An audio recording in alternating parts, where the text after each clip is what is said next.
Alapvetően megfelelést, megfelelőséget jelent, de én szerintem sokkal több annál, mint ami ezekből a szavakból érezhető.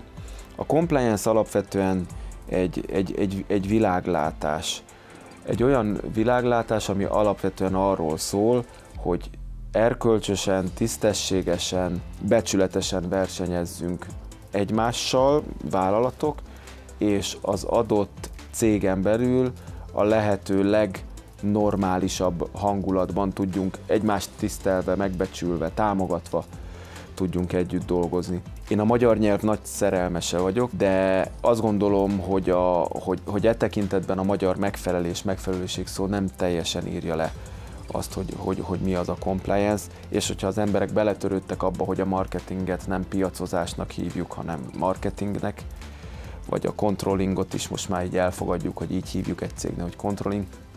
Én kérem mindenkinek a belátását, hogy fogadjuk el, hogy ennek a szakmának ez a neve, és azt a sok mindent jelenti, amit az előbb említettem.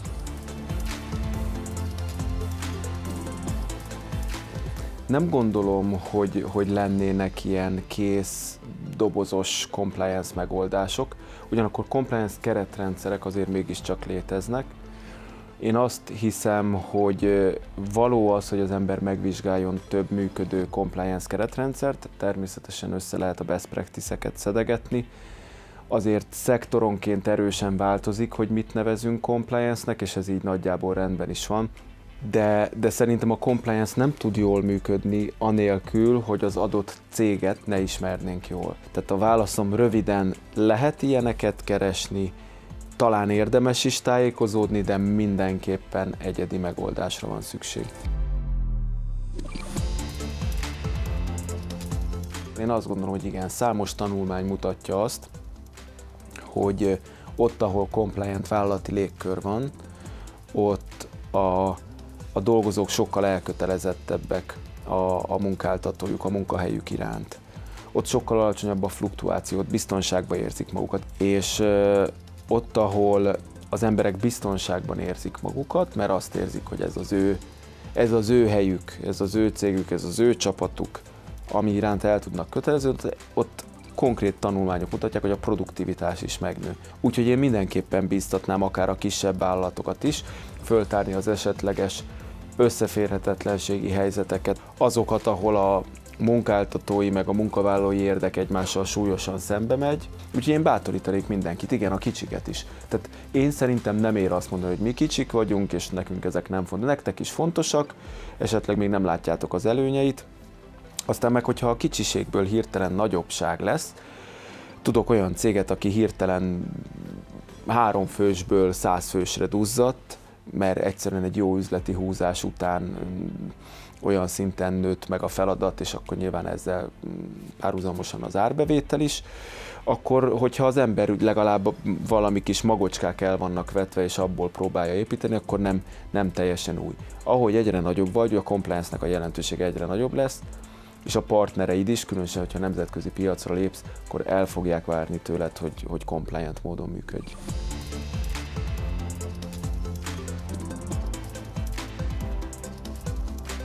Szerintem létszámtól is függ, meg árbevételtől is függ. Amikor egy 4 fős családi cégről beszélgetünk, akkor azért az összeférhetetlen szituációk is nehezen értelmezhetőek, hiszen családon belül van minden. De azért már a pár száz főnél már nem mindenki mindenkinek a rokona. Szóval a létszám biztosan. Az árbevételt azt azért tartom fontosnak, mert minél több az árbevétel, annál több visszaélésre való csábítás.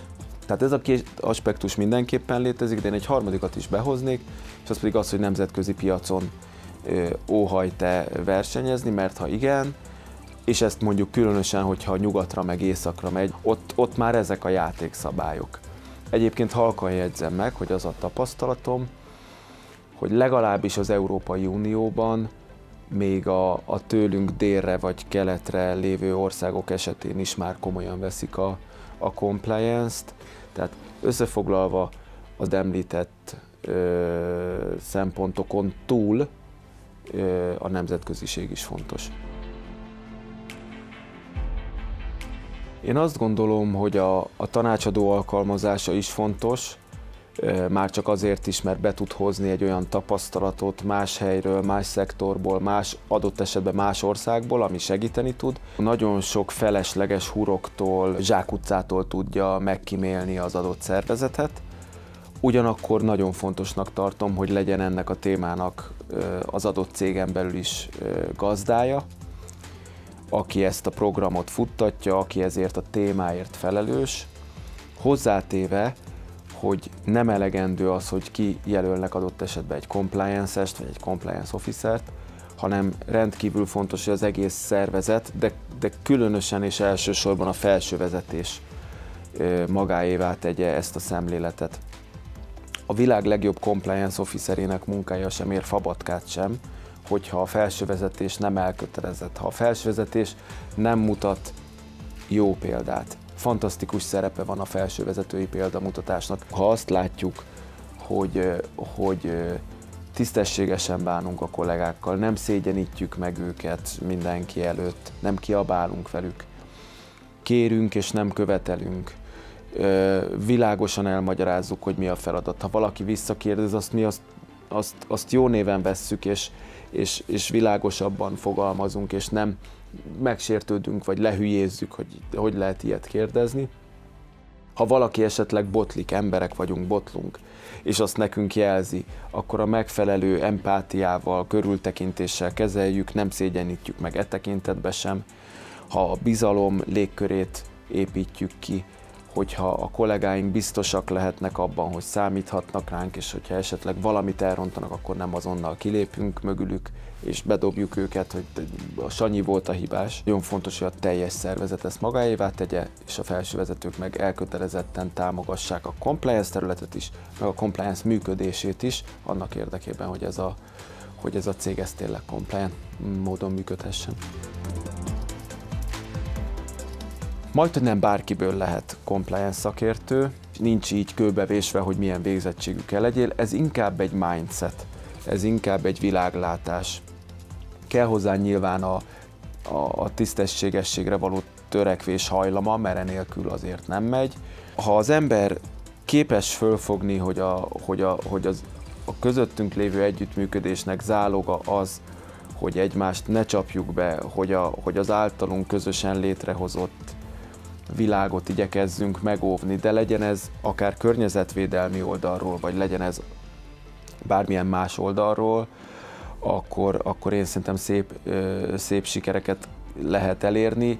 Ilyen típusú elköteleződésre szükség van, azon kívül a végzettség csak annyiban releváns, hogy